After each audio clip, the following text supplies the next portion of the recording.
Since my brother's marriage, my living arrangement has comprised just my mother and me. Despite being frustrated with her attitude, I'm grateful for the upbringing she provided. Unexpectedly, she decided to distance herself from me. Despite my substantial financial support, she, with the involvement of my brother and his wife, evicted me from our home. This betrayal is something I can't forgive, and I am determined to retaliate against them with double the force.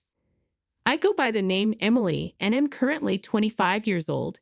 A few years back, my father passed away, and my brother Tom, who is a decade older, departed after tying the knot. Consequently, I find myself cohabitating with my mother. The truth is, I've harbored dissatisfaction about living with her. Once I began working, my mother quit her part-time job and assumed a lethargic lifestyle at home. What's more, she treated me as though I were her personal maid. Emily, why isn't dinner ready yet? Oh, by the way, I've run out of money this month. Can you spare an extra $200? And while I'm out today, make sure you clean my room. And the demands just go on. The litany of requests seems never-ending. Some might suggest that if I'm so discontented, I should just live independently. Admittedly, the thought of leaving the house has crossed my mind several times. However, she is my biological mother. After my father's passing, she single-handedly raised me. Tom, my brother, moved far away after getting married, and his wife, Catherine, vehemently refuses to live with my mother. Consequently, relying on him is not a viable option. Given the circumstances, as her daughter, I've never entertained the idea of abandoning her. Yet, as a human being, regardless of the biological connection, there's a limit to what I can endure, and I find myself unable to tolerate everything. Today, involuntarily raised my voice at my mother. Mom, some money from my wallet is missing. Did you take it again? What a terrible accusation. I needed some money for clothes, so I borrowed it temporarily. Borrowed? You've never once repaid the money I've lent you. Please stop taking it without asking for permission. Do you even realize who you owe for your upbringing? It's all thanks to me. You're so frustrating. I acknowledge I owe you, Mom, but this isn't the way to repay the favor. Now that you're self-sufficient, it's only fair to take care of me. Don't complain about borrowing a few $100s. This happens every single time.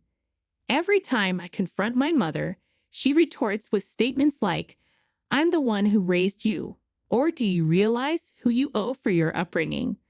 Leaving me without words. I understand that my mother worked hard to raise me, making it challenging to argue back. To be honest, I have a decent salary and money isn't an issue for me.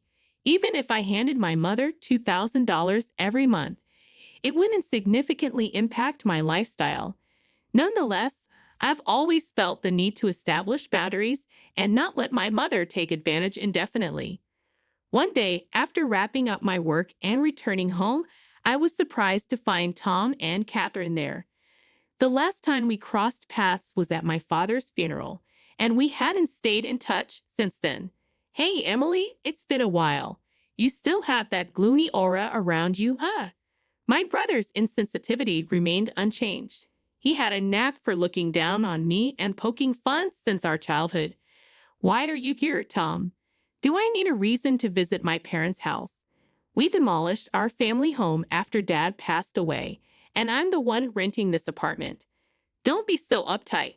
Our family is finally together after so long. As we exchanged words, Catherine interjected, Emily, you're as uptight as ever. With that kind of attitude, you'll never get married. Catherine, Tom's wife, would make such remarks without a hint of remorse.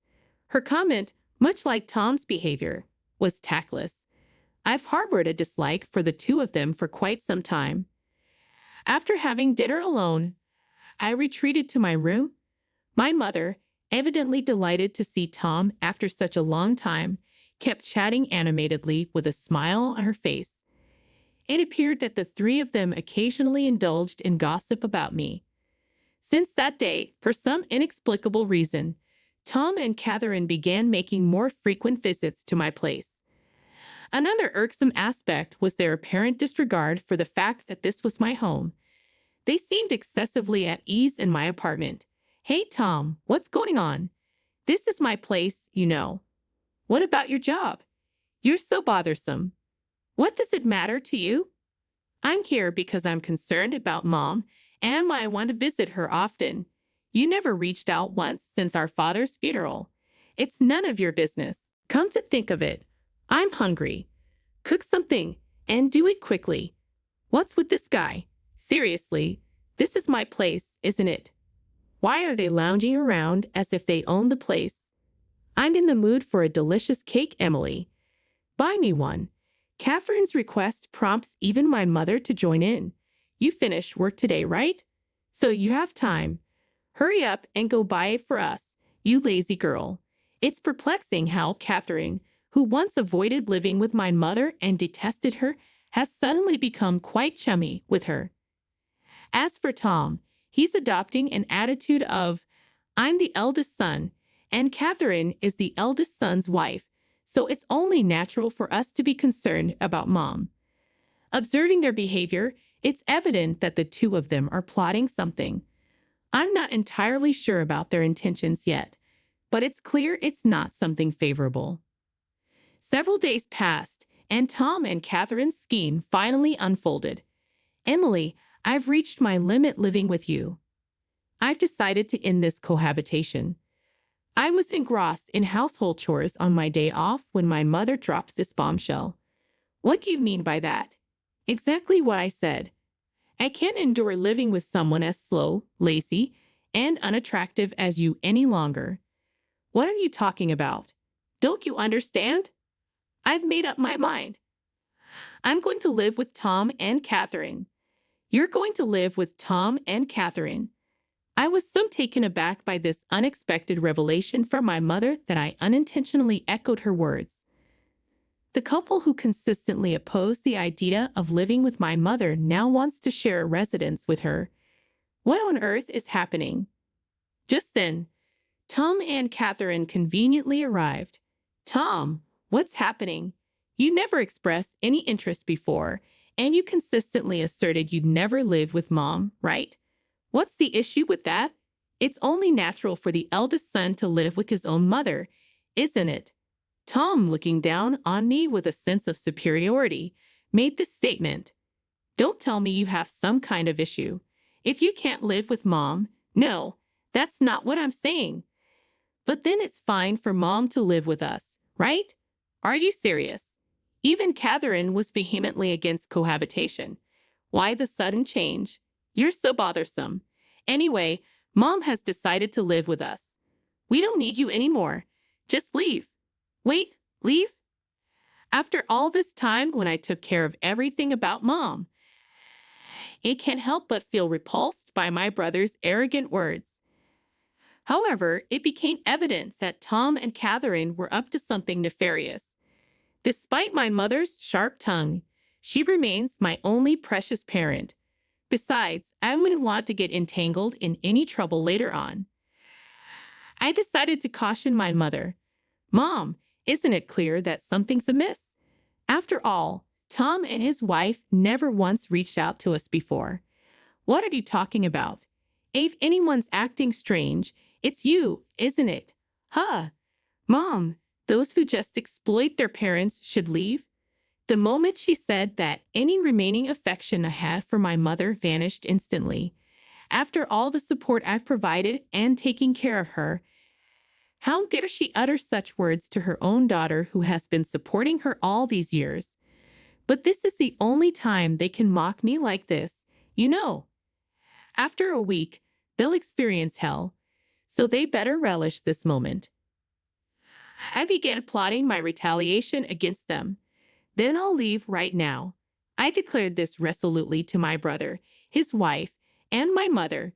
The three of them began to chat, exchanging smirks. "Emily, you're finally leaving the house. Mom, you must be so happy." "I truly am. Now I can live with Tom and Catherine. I'm on top of the world. From now on, I'll be the one taking care of Mom. Thank you, Tom. I'm also thrilled that I can live with my beloved mother-in-law from now on. Oh, thank you too, Catherine. The three of them continued their frivolous conversation. To be honest, I was struggling not to laugh at that moment, but I can't let them perceive that I have any room to execute my revenge flawlessly. It's best to lay low for now. From that day forward, my brother and his wife seemed to be a constant presence in my apartment. As for me, it's as if I'm invisible to them, or rather, they treated me as if I never existed in the first place. However, this turned out to be advantageous for me because I wasn't bothered at all while preparing to move out. A week later, it was my moving day. The moment he opened his mouth, Tom said, "Today is the day we part ways, Emily. We'll be taking care of Mom from now on, so you can live without any worries. Thank you.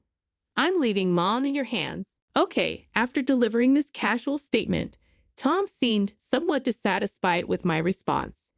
Then my mother approached. "I hope you get married soon, Emily. It'd be a shame to remain single for the rest of your life, wouldn't it? You know the whole society would call a person like you a loser." In response to my mother's words, Tom and his wife snickered. Facing her remarks, I replied calmly, "That's true. From now on, I've decided to live just for myself. I mean, I no longer have to take care of you now, right? Just stop talking and get out. I never asked you to look after me. I was going to leave quickly anyway." "Oh, it seems like they've arrived." I heard the doorbell ring, so I made my way to the entrance. It was the movers from the moving company I had scheduled for today.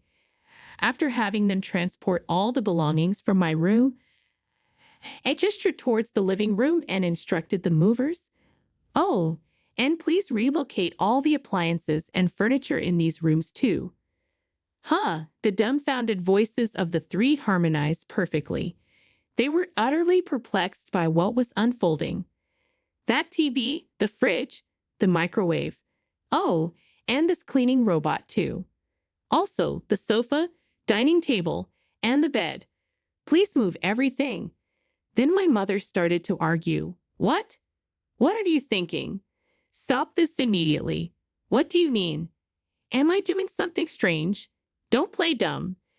Taking all the appliances and furniture from this house. Have you lost your mind?" In response, my brother, his face as red as a tomato, approached me aggressively. "Yo, listen to Mom. How do you expect us to live without any furniture or appliances? You have no right to take everything. Leave everything here and just go." My mother and brother were quarreling in front of me. Realizing I shouldn't waste any more time, I decided to clarify the situation for the two. "Hey, are you getting the wrong idea or something? Everything in this apartment, including the apartment itself and all its appliances and furniture, belongs to me. You know this is Mom's place, right? Don't mess with me. All the furniture and appliances were bought using the inheritance from Dad, weren't they?" As I had anticipated, he misunderstood and believed that my mother was financing everything in my apartment.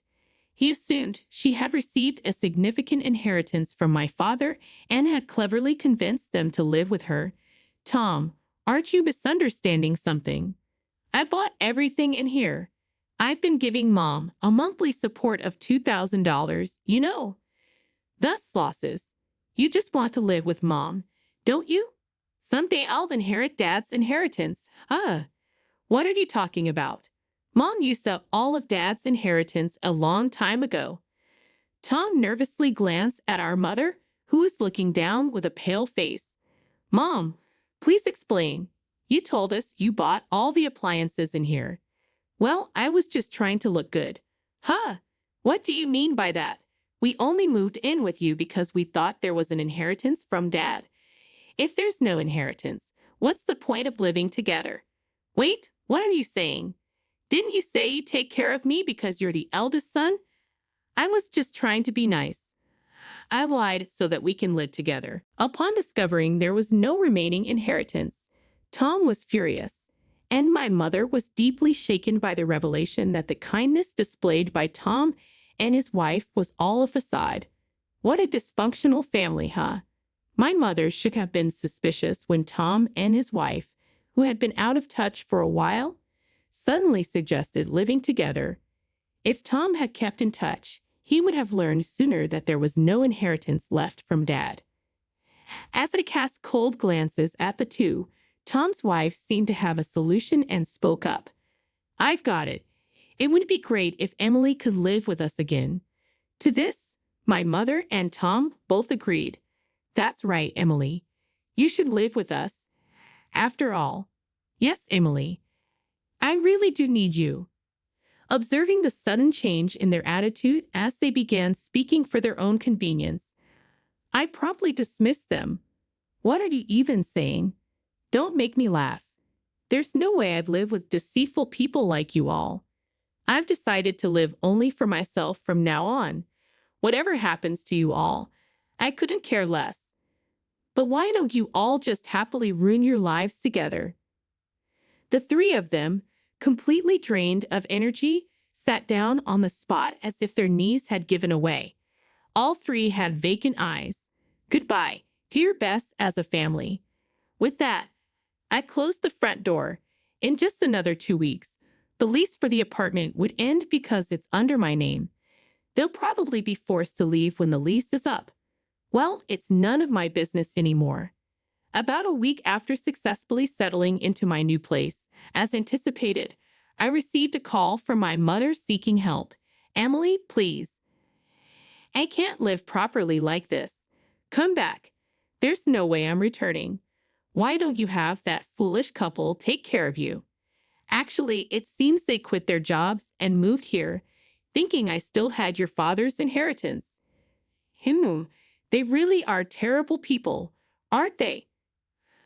I don't feel inclined to help at all. I no longer need a couple who only cares about money. All I have is you, Emily. Mom, I'm busy. Can I hang up now, please? Emily, help me. I hung up before she could finish and blocked her number. The desire to assist my mother is long gone, especially not now. Rumors circulated that my mother and Tom's family were evicted from the apartment after that incident. They depleted all of Tom's savings to move into a rundown apartment. Apparently, my mother doesn't work, and she argues with Catherine almost every day. Tom is the sole breadwinner, toiling from dawn till dusk just to make ends meet. As for me, after distancing myself from my mother, I've managed to save more money and use it for my own needs. After all the sacrifices I've made in the past, aim to lead a life that brings me happiness from now on.